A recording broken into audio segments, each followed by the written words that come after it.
Agent confirmed. Morning, Mr. Hunt. Sorry I barged in on your vacation.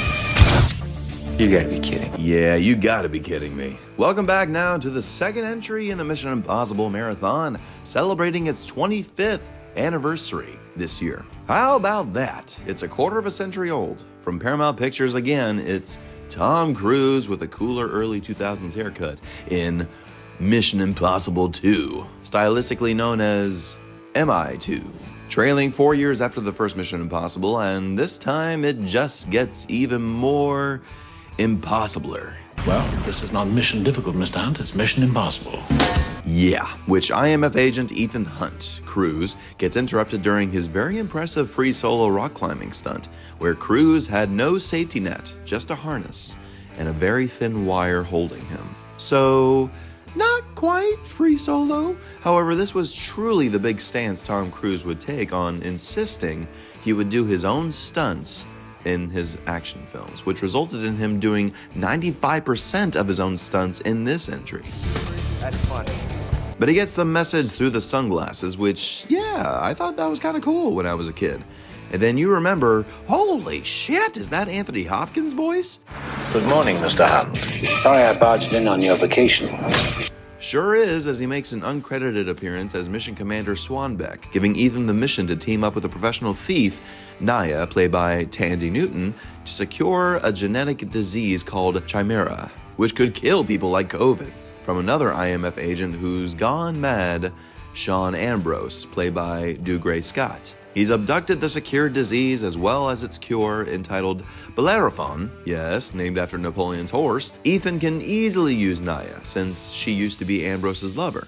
What could possibly go wrong? This can't be impossible. Well, Mr. Hunt, I don't quite know where to begin.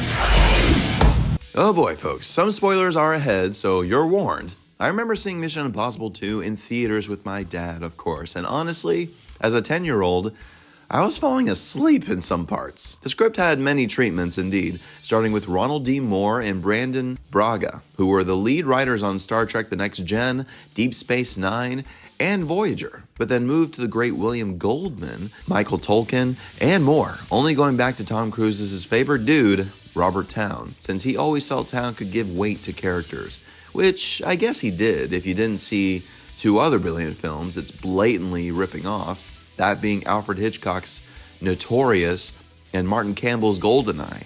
Seriously, the plot of this film is very close to Notorious, with a little North by Northwest peppered in there. It's ridiculous. But one thing I admire is Cruise's desire to have a different director for each potential Mission Impossible film. Granted, if he was ever going to be greenlit for another one. Because like the TV series and all TV series, there's always a different director here and there to bring in fresh blood and new juice to the franchise. And after seeing the classic Face Off, Tom immediately thought director Johnwoo would be perfect for the sequel. I wonder what it specifically was that sold Tom Cruise on Johnwoo.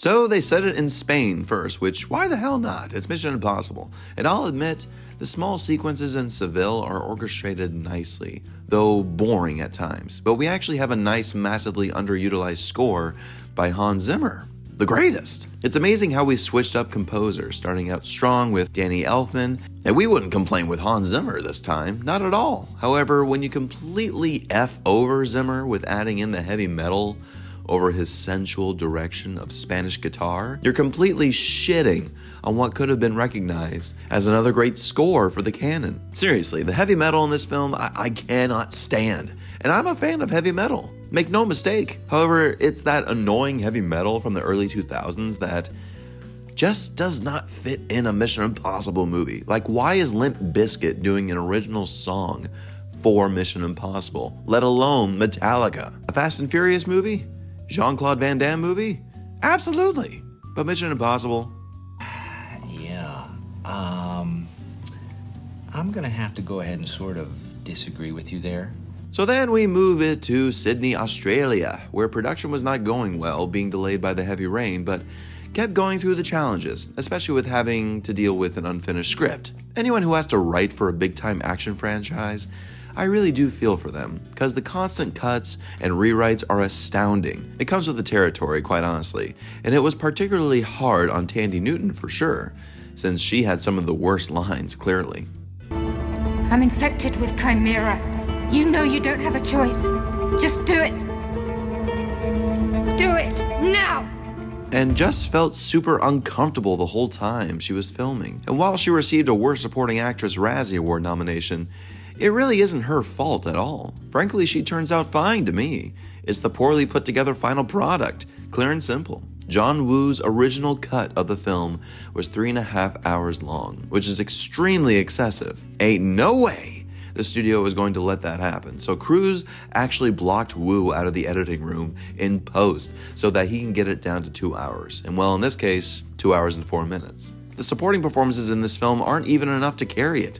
Like Dougray Scott as its baddie, he does what he can, absolutely. He's not a bad actor by any means. I mean, you remember him in Ever After as Prince Henry, right? Let her go.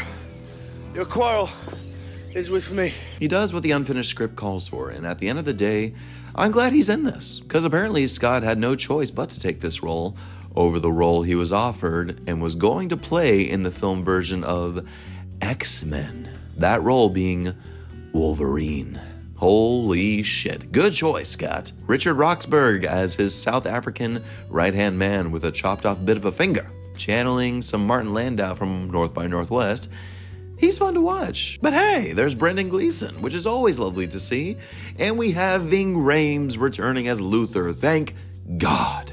Adding some fun to the role and what he can add to the script once again. Tom is Tom in this picture. I mean, he's clearly not Ethan Hunt scripturally here.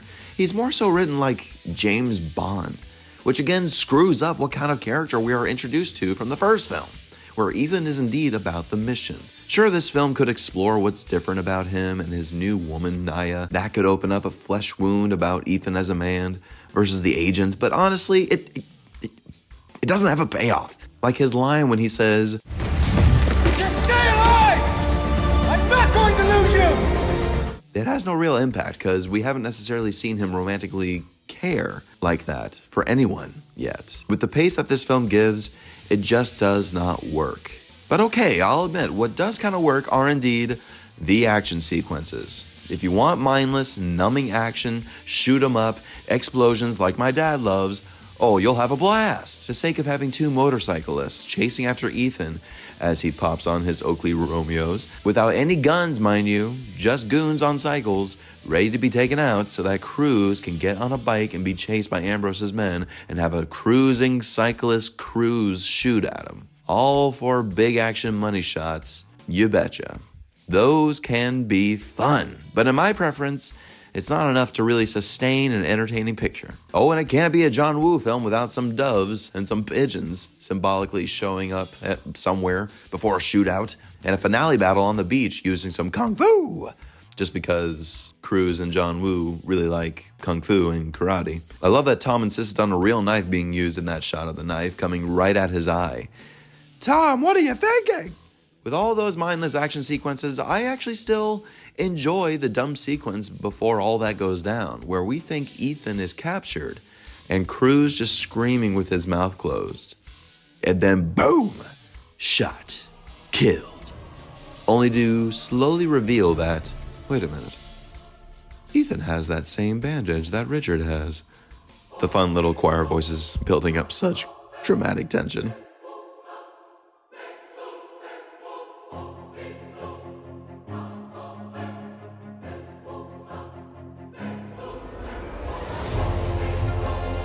And then the reveal.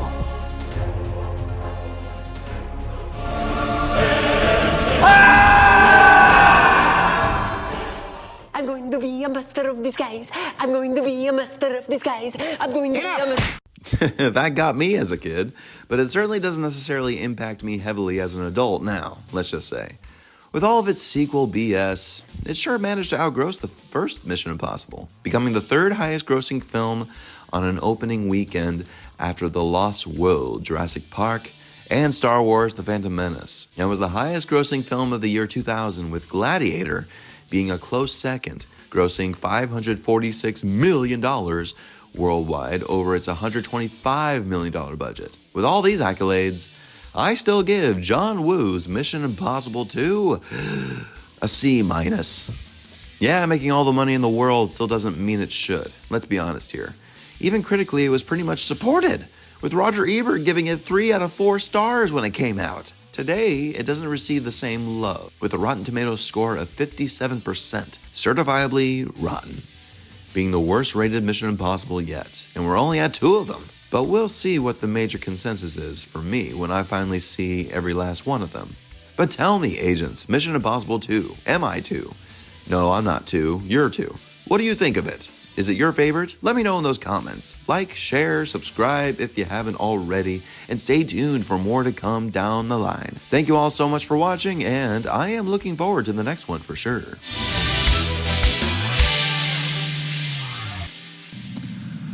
Don't look so worried, Hugh. We're halfway there. This message will destruct in 5 seconds.